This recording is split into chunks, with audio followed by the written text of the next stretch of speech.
Hello and welcome to my channel where I explore all things arts and crafts related. Now in today's video I'm going to be doing more of a vlog style video where it's going to be all cozy autumnal vibes. I'm going to be testing out some store-bought craft products to see if they're any good, so a little mini review going on there, and obviously I'm going to be setting up my space with some really fun fall decorations. I don't have many, so don't expect too much. And hopefully I would really like to get around to finishing my lap quilt I started 2 years ago, and I seem to just pull it out every autumn, work on it a little bit more and put it back away. Now I am on the final quilting stages of that, but let's see if my time allows me to finish it.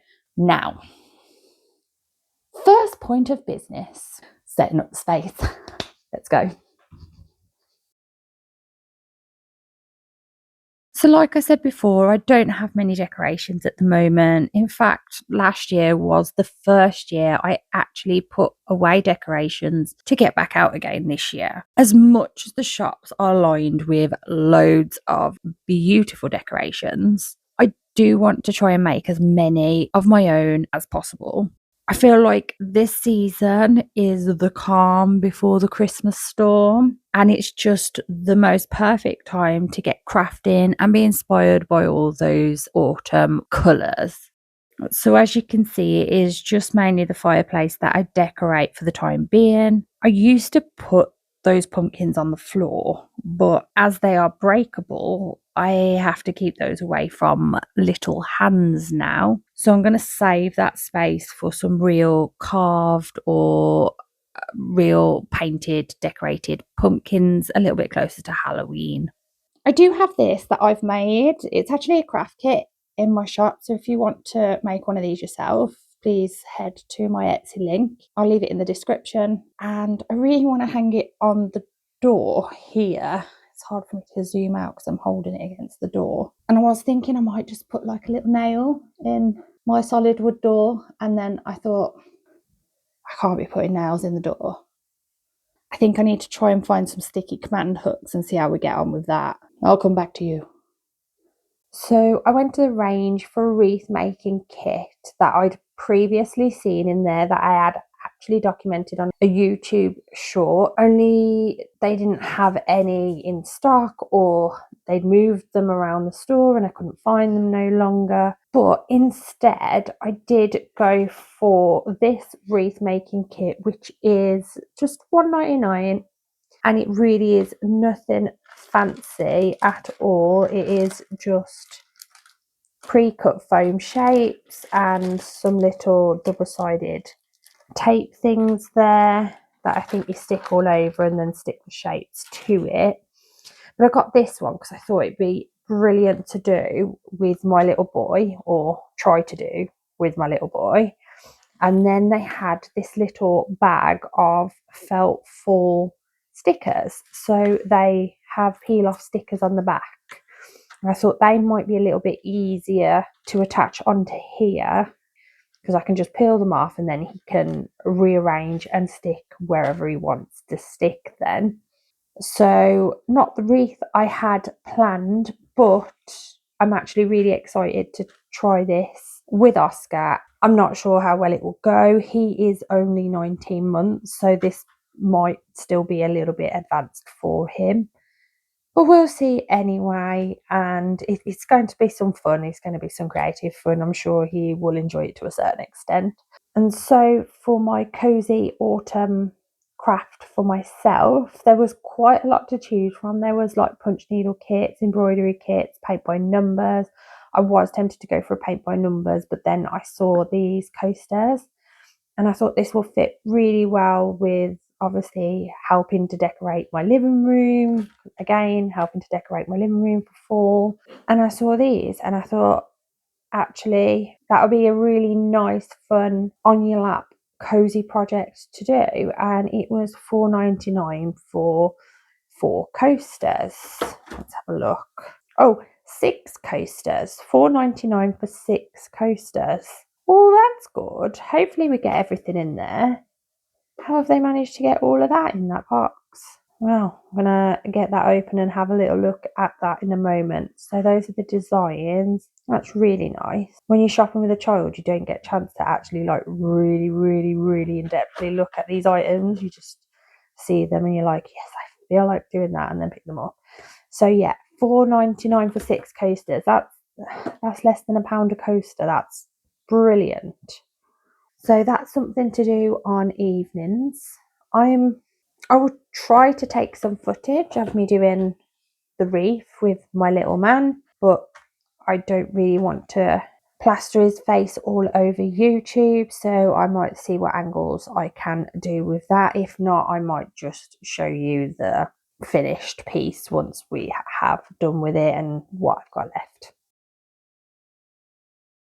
Right, so as I said earlier, I got these from the range for just £4.99, and you get 6 different coasters. I did have a really nice cozy shot of me on the sofa with my cuppa making these up. However, it was not focused correctly, so all the footage was naff. So I thought I would just go through this in my studio and show you what you get, because it is a really good kit. Like, I am really impressed with this. Like, really impressed with this. I'm probably going to say really a bit too much now.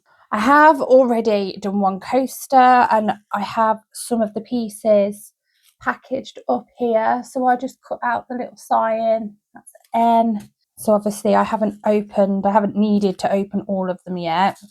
So there's the ones that have got bags, and then there's a few more in different colours, standard pen and wax, and the tray, and then I've got this one in there because that's one of the ones that I was working on. I'll put that there for the time being, and lots of little baggies. The baggies are a little bit on the thin side. It is hard to transfer these into these. So for me, what I've been doing is, I've been opening a new bag up, popping it in the tray, and then when I've finished, I've been transferring the trays to the baggies, because that is a lot easier, because these are very thin. Now you get this lovely little coaster rack as well with it.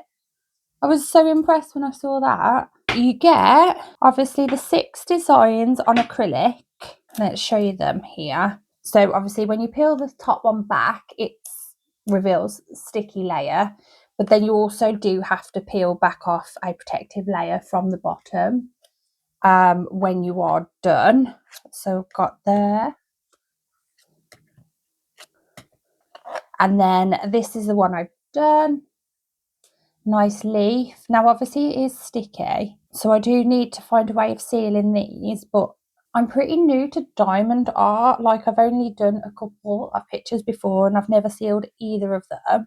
So let me know in the comments how to seal them. Like, can I just get away with putting a layer of PVA glue on top of this just to seal it and then stop the in-between bits being sticky? Surely loads of dust and everything like that will stick to them eventually, and then they'll just look grubby and dirty, and then there's no real way of cleaning them. But anyway, so when I finished it, you have these really thin cork bottoms with an adhesive bottom on. So then you just peel that off and stick it to the bottom, and there you have your cork coaster.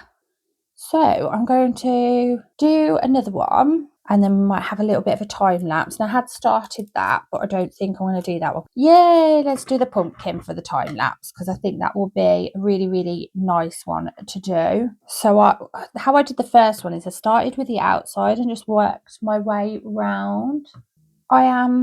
Like I said, I'm really impressed that there is 6 coasters. When I brought this, I only thought there were 4, and there's 6, and then you get all of this, and yeah, it works out to be what, £1.15, £1.8, no, probably about 88 pence a coaster. Does that sound about right? About 82 pence a coaster. I think about 82 pence a coaster. So this is definitely good fun. But also, if you've got, friends round, you can all do, have a crafty evening, have a cuppa or a few Prosecco's, and just do something little like this. and then each take one away with you. These are perfect. Like, they're just absolutely perfect. It's time to try and finish my lap quilt. I only have a few hours spare. I don't think I will get it all done in the few hours, but I have some time to work on it. That is the main thing. So let's show you. It's a bit creased. It's been in my cupboard. This is where we are at. It's probably baby blanket size. It's not huge. It doesn't need to be big. I didn't want anything big. I just wanted a lap quilt and something to just throw over the middle of the sofa to make it look really autumn and to make it feel cozy. I am just going to get cracking with that. So I don't actually have as much top quilting left to do as I thought. I've got this row of squares to finish going round. The rest are done. And then I need to pop some lines in the middle. I'm not sure whether to do straight or wibbly wobbly. I don't think I'll get it done in the 2 hours because binding alone would take me probably 2 hours. But I should be able to get the top quilting done. So switching to voiceover mode now. As you can see, I finished quilting all the squares that were left on the one side. However, I did get to the end and realised I did all that work without the walking foot on. Luckily for me, it didn't look too bad at all. There was no bunching or anything like that. So I think I was lucky that it was just on an end. But I did swap over the foot to the walking foot for the last part of the quilting, which is going to be around the pumpkin.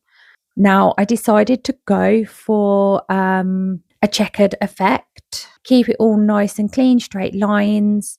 Now, I know the walking foot is pretty good at staying in a straight line, and it has a little tool on the side to help you navigate where the last stitch is to keep your lines straight. However, I do find it better drawing my straight lines on. So yeah, that's easier for me. So yeah, I just use a water erasable pen for this part, and as you can see, my extremely large quilting ruler. So I've decided to zigzag my way down the stitch so I have less loose ends and threads to bury within the quilt later.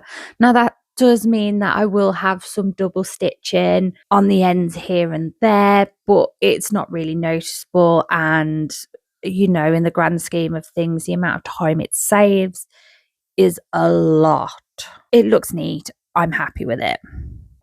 Sadly, I didn't get to finish it. I didn't get to do half as much as I thought I was going to be able to. I did spend a lot of time faffing in between that I cut out on the camera. And this is what I've got to for now. I'm hoping I can pick this back up before the end of this season, but we will see. We will see.